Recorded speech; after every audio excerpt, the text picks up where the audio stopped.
This is a short video on cheating in online exams. It's going to happen. I think there's going to be a lot of it this year, and I thought it may be helpful to university staff to find out a little bit more about some of the ways in which students might cheat. I'm Daniel Sokol. I am a former university lecturer, a barrister, and the founder of Alpha Academic Appeals. I'm also a magician, so quite familiar with different deceptive methods. Some universities, perhaps yours, are using online proctoring services that use artificial intelligence to detect cheating. The software works in part by monitoring what the student is doing during the exam. It tracks the camera, the webcam, the microphone, and the keyboard. It can do facial recognition, which is helpful because we know that impersonation has been a problem in the past. And if you look on the internet, you can very quickly find companies that offer to take exams for students. And here's one of them. The software can look at eye movements. It can monitor the audio. So it has background noise recognition to identify if anyone is talking to the student. And it knows what the student is doing with the keyboard, so it can see whether a student is cut and pasting text, for example, or whether they're visiting certain websites during the exam. My prediction is that the old-fashioned, the classical methods of cheating are going to be very popular, and by that I mean the use of notes and crib sheets. It's much easier to do in an online exam than in a real-life or in-person exam because the eyes of the invigilator in an online exam are fixed. They're the webcam just there. And it's going to be very difficult to pick up notes that are not within the field of view. So in fact, I have a note right there stuck to the webcam itself with a little equation I came up with this morning. Similarly, if you have a drink, you can easily hide something behind it. Similarly with my mouse here, I've got something there which is covered by my hand. You can even show your hands empty and then just pick it up out of view. So it may be worth checking the layout of the room with the webcam before the start of the exam and perhaps having occasional checks. Whether that's practical, I don't know. Some AI software can track the eye movements of the student, and of course the point of that is to see whether or not the student is looking suspiciously for a prolonged period of time at a spot where he may have placed a note or something unlawful. But realistically, unless it's obvious that a student is reading something, it's unlikely to be particularly probative of cheating. They might just be staring blankly at something, as we all do from time to time, or they may be simply focusing on a spot when they're thinking of an answer. Another way in which cheating could take place is screen sharing or mirroring, and this is where someone else may be answering questions for the student by taking control of the screen or the computer, or they may be seeing the screen and relaying information to the student.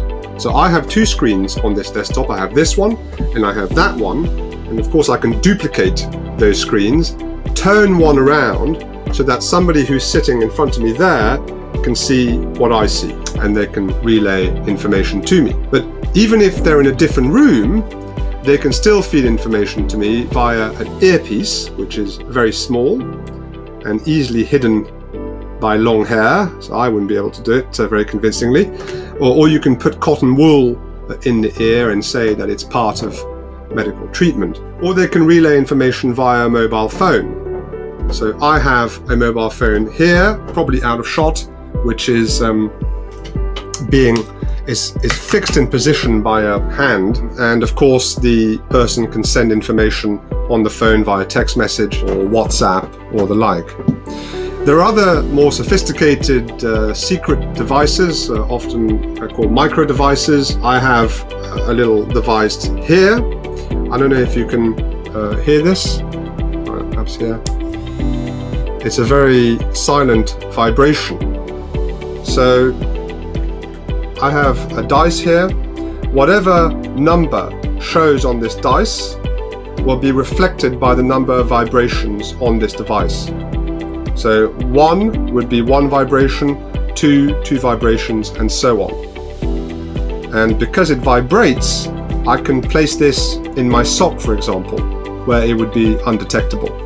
So you can imagine a friend who has sight of the screen, perhaps because they've got another laptop or through mirroring, and he or she would tell you that 1 is answer A, 2 vibrations is answer B, and so on. So you can use these micro devices in deceptive ways to cheat. I'm very skeptical that any software, whatever their claims on their websites, can catch all or even most of the cheaters. There are web pages out there that explain to students how to get around the AI proctoring services. They describe, for example, how you can download software to fool the proctors into believing that they're watching you live, whereas they're not. They're fairly, as I said, sophisticated ways using various bits of software to beat the proctoring software. So, in my view, the AI proctoring software acts mainly as a deterrent. As someone who represents students who are accused of cheating, I am also concerned that it will lead to innocent students being accused of cheating and in some cases being found guilty of cheating. Academics are going to have an important role to play in detecting cheats by looking at the exam answers and seeing whether there's anything suspicious in those answers, including whether the overall performance of the student is roughly in line with their previous results. If there's a vastly improved performance, then that's not in itself proof of cheating, of course, because that student may have worked jolly hard, but it is a red flag. So I hope this brief overview of different cheating methods was informative, and good luck catching the cheats, but make sure that you do so in a way that is fair and gives the student a proper opportunity to put their side of the story. Remember that at Alpha Academic Appeals, we offer training to university staff on academic misconduct, and we also offer representation to students accused of cheating. Just visit us on www.academicappeals.co.uk. Thank you very much.